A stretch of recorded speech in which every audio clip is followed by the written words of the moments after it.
Y'all already know. Best Dragon Ball movie, this or that edition. Let's go. You don't need a long, stupid long intro. The only thing I will say is that my face may be blocking the name of the movie on the right, but you can see the cover and I'll say what it is. World's Strongest versus, I don't even know what the hell this is. World's Strongest is by no means a good Dragon Ball movie, but it is moving on. And it's going like this. It's basically, if it's better than the next one, it keeps on going. It's not going away and then it comes back like the rest of these ones do. I decided to change it up for a little bit. Battle of Gods slams World's Strongest. This is arguably a top 3 Dragon Ball movie. Resurrection F versus Battle of Gods. It's funny because these two are right next to each other. This one happened and then this one happened. This one was widely claimed as an amazing one. This one was a waste of... No! Oh my god. I guess that's why you don't talk shit. I guess I got karma because I did not mean to pick Resurrection F. I was going to pick Battle of Gods, but I accidentally clicked the button. So by default, we'll go with Tree of Might here to just wipe them both away. Sleeping Princess and Devil's Castle. I'm going to go with Tree of Might here. I don't even remember that movie, to be honest with you. Bardock the Father Goku. So good point. It does say movie and TV special because Bardock the Father Goku isn't a movie. It is a TV special. However, it is amazing. It's the backstory of Goku's father, Bardock, as it already says, Bardock the Father Goku. But I mean, it's just really cool. I see the premonition of Goku being the one to basically not save his race because everybody's basically dead, but just get back. His son got his get back for him over a super evil planetary threat. And it was just really, really phenomenal. I'm going to go with Bardock. Dragon Ball Evolution, I'd wipe my ass with that like I do with toilet paper, alright? Fusion Reborn.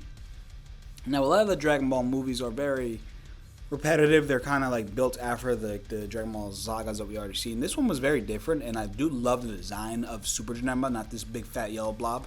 I shouldn't float over anything again, and it also has one of my favorite characters of all time, Gogeta. This is a tight battle. I feel like a lot of the movie of Fusion Reborn is a little bit annoying, a little bit slow. The villain, like how he turns into Janemba is kind of whack and stupid, but I mean, just the fight of Janemba and then Goku and Vegeta talking to each other. Goku saying, "I'll see you again, my friend." Very emotional.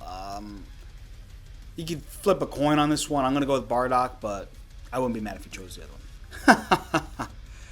No joke. It is July 9th that I'm recording this. I'm not sure when this is going to be uploaded. Literally July 8th. I just watched Broly's Second Coming. Literally. And I watched it again. And I said the same thing I said last time. The last 10 minutes are the only worthwhile watching part of the movie. I'm not sure if that came out the right way, but basically, Broly came back after Goku killed him and just didn't really sit right with me just because it didn't make much sense. Goku's only a part of the last 3 minutes in the movie, or was he? We didn't really know if it really was him or not, or if it was just the spirit of Goku guiding Gohan and Goten to the victory of Broly, but it just... A lot of the movie was just filler, you know what I mean? It didn't really start to get heat until Gohan came in, and then Gohan proceeded to get his ass beat just like he does in most of the movies. So, sort of by default here, Bardock wins, because that's just not a good movie. Cooler's Revenge, or Bardock the Father of Goku. Now that I'm thinking about it, these are kind of hard to go against each other, just because this is a TV special, this is a movie, this one has a lot less runtime, I want to say this was 30-something minutes, and the movies are usually around 50 minutes to an hour. Cooler's Revenge is very, very strong. It is basically Frieza, but his brother, obviously. Same stuff. Once he turns Super Saiyan, he destroys Cooler. I'm going to go with Bardock again. Hero's Legacy. Now, I did see this one. A lot of the Dragon Ball movies I didn't see, and I've seen clips of them and stuff. This one I did see in its full length. This one is very sad, Hero's Legacy. This one is sad too, but it's just not on the same level of Bardock the Father of Goku, so I'm going to go with Bardock the Father of Goku.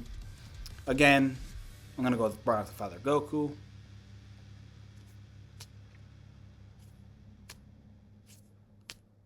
Speechless. I was kind of hoping this one came like at the very end, or it wasn't even in this just because it's too easy. Super Android 13.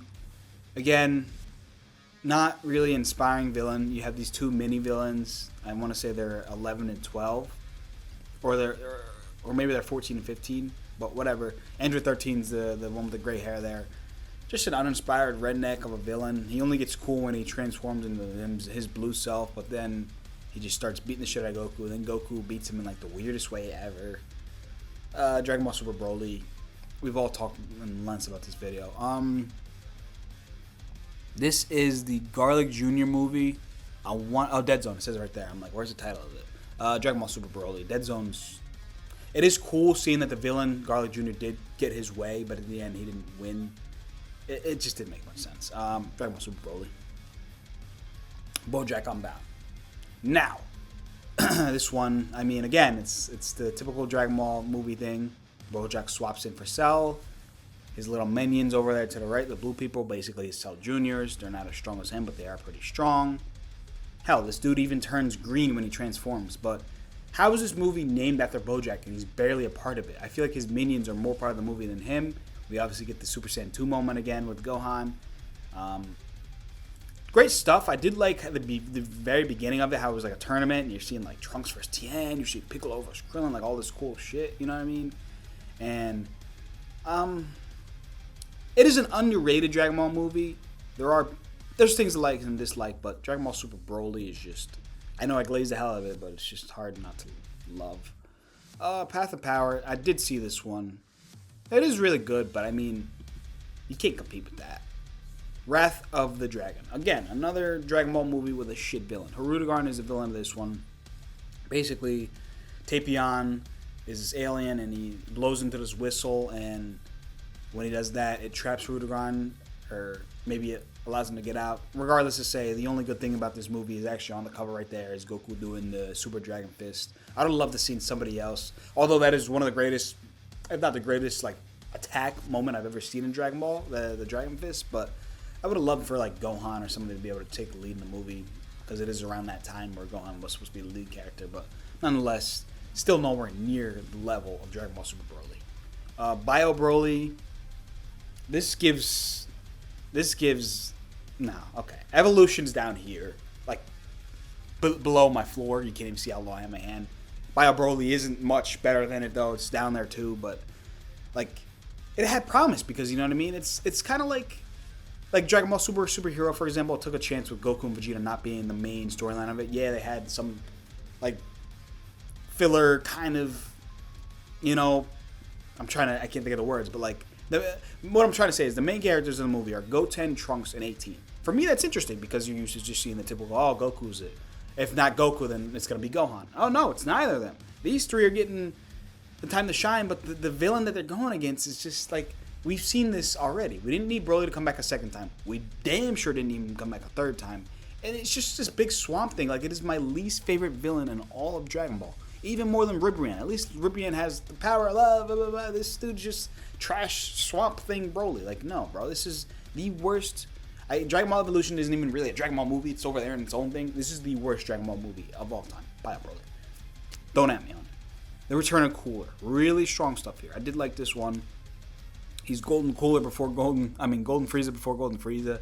He has a way cooler design than Golden Frieza. I mean, Golden Frieza is just Frieza in final form, dipped in gold. This is actually like a really sheeny thing to it. He got his power from the Big Getty Star. We all know the iconic moment, the frame of Goku and Vegeta getting all tired out and they're fighting 1,000 coolers. Great movie. There are some ups and downs with this one. I'm going to have to keep going with Dragon Ball Super Broly. I'm sorry. Wow, you get the battle of the Brolys, not Swamp Thing Broly and not Second Coming Broly. This, on the right, very iconic. Like I've always said, I've said it before and I'll say it again. You merge the two Brolys, you have the perfect character. You have the design of this one, with the voice acting too, because I just prefer the voice acting to that one. And then the backstory of this one, you merge them together, you're the perfect character, because the backstory of this one is stupid. The design of this one's great, don't get me wrong, but just, come on. Legendary Super Saiyan Broly is just like his own freaking thing, bro. Needless to say, there are weak points into the story of this one, and one thing that I've always never liked about the original is just how they're all getting washed by this man, like completely rinsed, washed. Piccolo comes in, Orifrom washed, Vegeta acting like a bitch, a simp the whole damn time, and then out of nowhere they're just like they're weakened and they're giving Goku their energy, and that energy is enough for Goku to beat him. But they're all simultaneously jumping this man Broly, and he's beating them all at the same time. But you're telling me a weakened Gohan, a weakened Trunks, a weakened Piccolo, their energy force is enough for Goku to beat him? I'm not buying that shit at all. Great soundtrack, great rock music, but I do have to go with you. Not the original, the remake, I guess you'll say. Lord Slug, it's just King Piccolo in Dragon Ball Z. False Super Saiyan was cool, but like, why? It's just confusing. Dragon Ball Super Broly. Dragon Ball Super Superhero, Dragon Ball Super Broly. A lot of people hate on Superhero because Gohan didn't earn the transformations that he got. He's just gotten strong out of nowhere. It's Gohan. He always had the potential in him. He just needed things to get him angry to unlock it. On Namek, he had the Guru unlock him. Once he saw Krillin getting his ass beat by Frieza, he unlocked some of his potential, and he's beating the shit out of second form Frieza, I want to say. And this Cell Saga, the iconic Super Saiyan 2 moment. And then here, when Pan's getting, threatened or whatever, and then he sees Piccolo almost die. Like, Gohan's been known to do these things. I get he probably shouldn't have been as strong as he was. Power scalen's a little off in the movie, but it was a great movie, great animation. But this Broly is just on another level. History of Trunks. This is hard to compare. This is really, really, really hard to compare. You know what I'm saying? TV special, the greatest TV special. This is even better than the Bardock one. One of the most sad pieces of Dragon Ball production you'll ever see in your life. If you haven't seen it, see it yet. I plead the fifth on this one. I'm going to go with Broly just because I'm going to stick with my boy. And we don't even know what the hell that is. Dragon Ball Super, can't even speak. Dragon Ball Super Broly, the greatest Dragon Ball movie of all time. If you didn't know that before, now you know. Appreciate you guys for checking out the video. Above my head, there will be another video that you can watch. Peace out, baby.